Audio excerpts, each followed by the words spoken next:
میں ایک عرض کرتا ہوں کہ لوگ میں دیکھتا ہوں کہ نعت خواں حضرات نعتیں پڑھتے ہیں، حضور صلی اللہ علیہ وسلم کی تعریف میں بہت کچھ کہتے ہیں اور بجا کہتے ہیں۔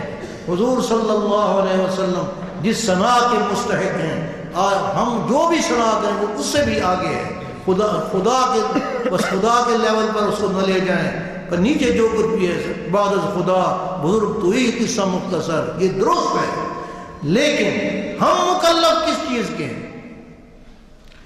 حضور صلی اللہ علیہ وسلم کی وہ صفات جو ریڈیو پر بیان کی جاتی ہیں، جو قوالیوں پر بیان کی جاتی ہیں، آپ کی ان صفات کے کفار بھی ممکن نہیں تھے۔ آپ کی صداقت، آپ کی دیانت، آپ کی نسب، آپ کے حسب کا کوئی ممکن نہیں تھا۔ ان کو اختلاف تھا تو صرف آپ کی رسالت پر اختلاف تھا۔ رسالت کا اقرار کریں، کیوں؟ اس لیے کہ پیغمبر کو جو کمالات عطا کیے گئے ہیں آپ ہی کی رسالت کی شان کو واضح کرنے کے لیے کیے گئے ہیں۔ رسالت کی شان اگر ہم اپنے دل کے اندر تسلیم کر لیں گے تو پھر ہمارا ضمیر ہمیں خود کہے گا کہ جس کو رسول مانا ہے وہ کس کا پیغام لے کر آیا ہے؟ اللہ کا، وہ واجب الاذعان ہے۔ اس لیے کہ اللہ تبارک و تعالی نے رسول کو بھیجا ہی اس لیے ہے، وما ارسلنا من رسول الا لیطاع باذن اللہ، کہ وہ رسول جو ہے اس کی اطاعت ہی کی جو اسے مطاع بنا کر بھیجا گیا ہے۔ ابو جہل کو کیا اختلاف تھا؟ آپس میں گفتگو کرتے تھے، کہتے تھے رات کو آپ کعبۃ اللہ میں قرآن حکیم کی تلاوت فرما رہے تھے، سورہ الحاقہ کی۔ سیدنا عمر بن الخطاب رضی اللہ تعالیٰ عنہ فرماتے ہیں کہ میں چھپ چھپ کر سن رہا تھا، میرے دل میں یہ خیال گزرا کہ یہ کلام کیسا کلام ہے، کہیں یہ شاعر تو نہیں؟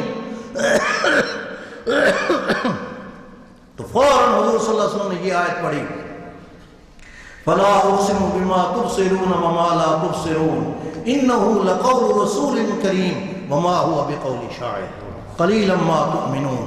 پھر کا شاید یہ اسے پتہ چل گئی تو کاہن ہے، فوراً آپ نے فرمایا وَلَا بِقَوْلِ كَاهِنٍ قَلِيلًا مَا تَذَكَّرُونَ تَنزِيلٌ مِّن رَّبِّ الْعَالَمِينَ۔ پھر آپ جب میں نے کہا پھر یہ کیا ہے، ارشاد فرمایا وَلَوْ تَقَوَّلَ عَلَيْنَا بَعْضَ الْأَقَاوِيلِ لَأَخَذْنَا مِنْهُ بِالْيَمِينِ ثُمَّ لَقَطَعْنَا مِنْهُ الْوَتِينَ فَمَا مِنْكُمْ مِنْ أَحَدٍ عَاجِزِينَ وَإِنَّهُ لَتَذْكِرَةٌ لِّلْمُتَّقِينَ وَإِنَّا لَنَعْلَمُ أَنَّ مِنْكُمْ مُكَذِّبِينَ وَإِنَّهُ لَحَسْرَةٌ عَلَى الْكَافِرِينَ۔ آپ قرآن پاک کی تلاوت کر جائیے، اللہ تبارک و تعالیٰ نے قوموں کے عذاب کا ذکر فرمایا ہے، لیکن جہاں بھی ذکر عذاب کا فرمایا ہے توحید کے انکار کو عنوان نہیں بنایا، اگرچہ ہر دین کی بنیادی تعلیم توحید پر ہے، لیکن عذاب کا سبب جو اللہ نے ذکر کیا ہے تکذیب کو کیا ہے۔ کذبت عاد المرسلین، کذبت قوم نوح المرسلین، کذبت ثمود المرسلین، کذبت اصحاب الایکۃ المرسلین، جہاں بھی آئے تکذیب کے اسی لیے اللہ تبارک و تعالی رحمت فرمائے ہمارے فقہاء کرام پر کہ جو عالم بالکتاب والسنہ ہے، جو عالم بالکتاب والسنہ ہے امت کے اندر، انہوں نے ایمان کی تعریف یہی کی ہے کہ الایمان هو التصدیق بما جاء به النبی صلی اللہ علیہ وسلم۔ ایمان نام ہی اس چیز کا ہے، ایمان نام ہی اس چیز کا ہے کہ جو کچھ رسول اللہ صلی اللہ علیہ وسلم لے کر آئے ہیں اس کی تصدیق کی جائے۔